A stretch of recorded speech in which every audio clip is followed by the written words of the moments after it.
So it's just another completely normal day. I woke up at 5 a.m. and immediately after, 5 seconds later, BAM! New Discord notification from a random YouTuber named Shark. Now Shark is notorious for making Minecraft videos about trolling people or hosting Minecraft events with viewers who can participate to give him free content. I mean, it's free real estate after all. Based off the message, I knew Shark was going to be hosting another Minecraft event with his viewers. And somewhere in my brain, I felt an unused neuron activate.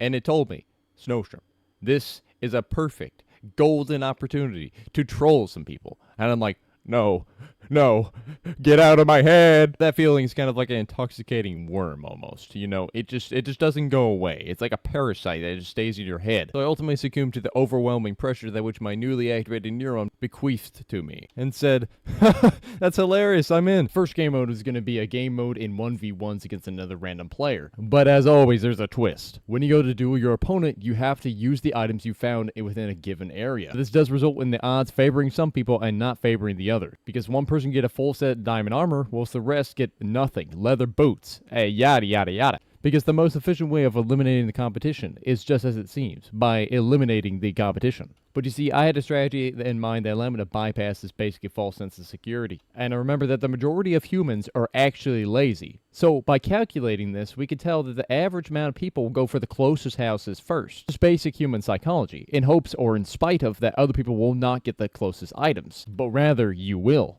And so with this strategy in mind, I decided to take the longest way possible. Instead of going directly to a house, I decided to go to the longest corner first. So here's the rough model I'm going off of. So basically, this is where everyone's spawning. And these are the first couple houses they'll ever see. And these are the ones that are typically going to get looted. And once these are looted and everyone realizes that, they're going to be cutting through these houses and going towards the area here and looting the whole area of the circle. And that's getting distributed amongst like 30 so people or something. But me, I'm taking the long ways around and looting all the houses on the perimeter of the square. This practically means that the red here in the corner is getting distributed amongst a few different individuals, whilst the orange is getting distributed amongst the entire server, and purple is getting distributed amongst only myself. Look at the blue house. Yo, wait, mine. Wait, that was trapped out of this house. A sword? What am I gonna do with that? Okay, we got plenty of food items. My plan was practically flawless, besides the fact that I didn't get any armor, but I got the arsenal I needed, because who needs armor if you're not going to get hit? But my route gave me the most food out of the entire server. In fact, I think I sent the server to a worldwide famine, and they didn't even notice it. It's inevitable that everyone would waste their hunger before they even got to the fight.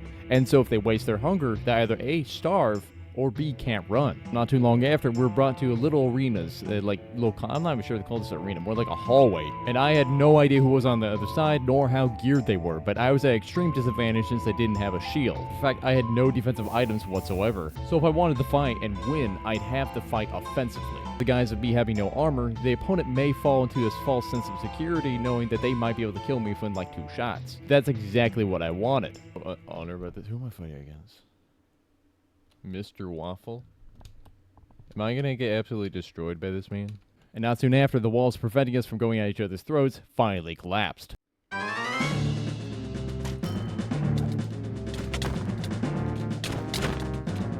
Yo, come back here.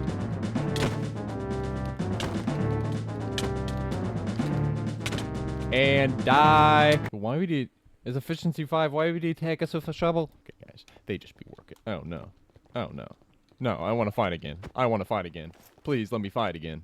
Please, let me fight again. Let me fight again. Can I have it? I'll take it. That's mine. No! I'm gonna make a whole set of diamond armor now. Can bamboo make wood? Can we craft anything? We can craft sticks! Up to this point, I thought we were going to be 1v1ing till everyone's, you know, dead. But all of a sudden, the admins had teleported us to yet another arena where we could duel it out. I looked to the ground and I saw snow. And I immediately thought to myself, ah! Spleef! I have an efficiency 5 iron shovel. I'm going to win this. Now, for once in this tournament, I saw absolute pure joy coming out of my eyes, like a beam of light, like the sun. I saw hope. And then I get trolled by the admins when they say, nope, we're to clear out your inventory. because, you know, we're doing another game mode. Now, this next game mode was heavily inspired, if not a direct replica of that of these game from Squid Games. Yeah, you guys heard of that show? Me neither. Where the contestants must choose the right platform to step on, otherwise better watch your step. But just like old times, there's always a catch. The catch was that lava was going to be flowing right on top of our heads if we were too slow. So we each kind of made it through, except for like a select 3 people who forgot how to jump. I mean, maybe try to make it more interesting by knocking some people off, but to no avail. Now, this next game mode would truly test the friendship and trust between 2 internet strangers who have most likely never met before. In the game mode testing the trust and bond between 2 randomly picked strangers would be none other than the popular game of Split or Steal.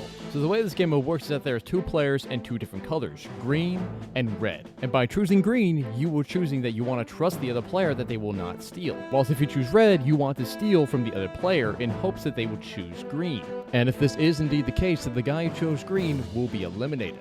But if they both choose green, then they both survive. But if they both happen to choose red, then they will all die. But there's only one problem with this game mode. Oh wow, they're all trusting. They're all trusting. You know, at this rate, I'm getting all my odds of if we're getting a trusting guy again are over. Everyone was choosing green. No matter who it was, where it was, why it was always green. It was always go. And there was just one problem. That's not funny. Now, being well equipped with basic human psychology, I know that this is something called peer pressure. If you do something that everyone else is not doing, then they're going to shame you for it and, you know, hate on you or something.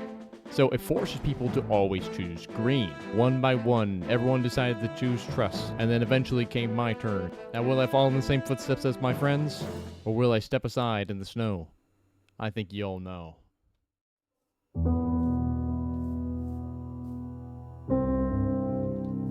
Okay.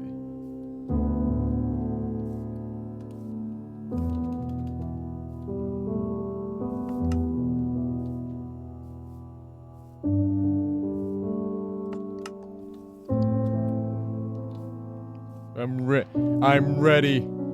Give me. I'm gonna die.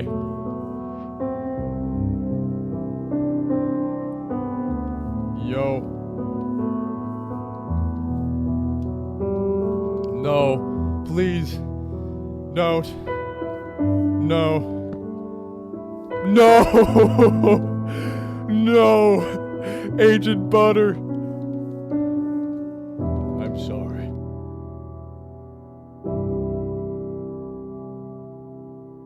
My friend. No. No. No. No. It was funny.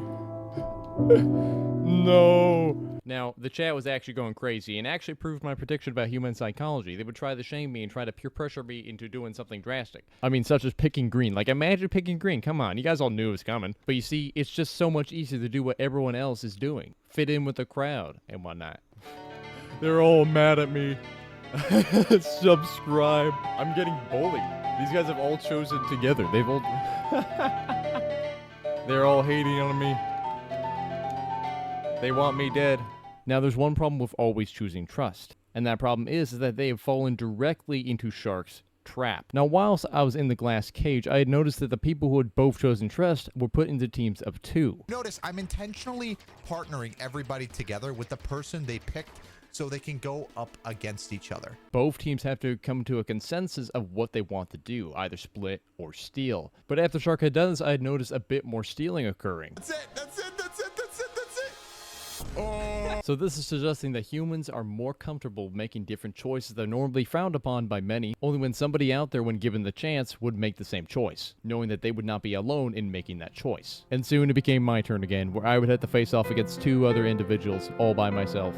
And I reminded myself that even in the beginning I was alone, and still after everything I've done, nothing has changed. The team I was going to go against started DMing me saying, "Please man, don't go red, we will go green." Based off their earlier messages, I knew all too well that this was a trap. They wanted to try and see if they could fool me into picking green, but I was not going to budge, having a basic understanding in human psychology.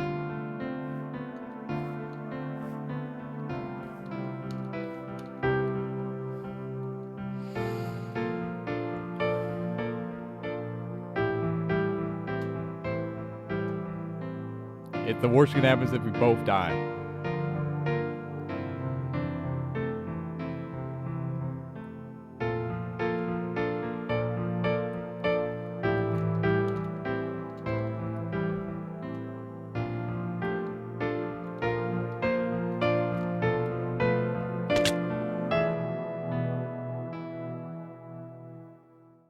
Even in the beginning, I was alone. And after everything I've done, nothing has changed.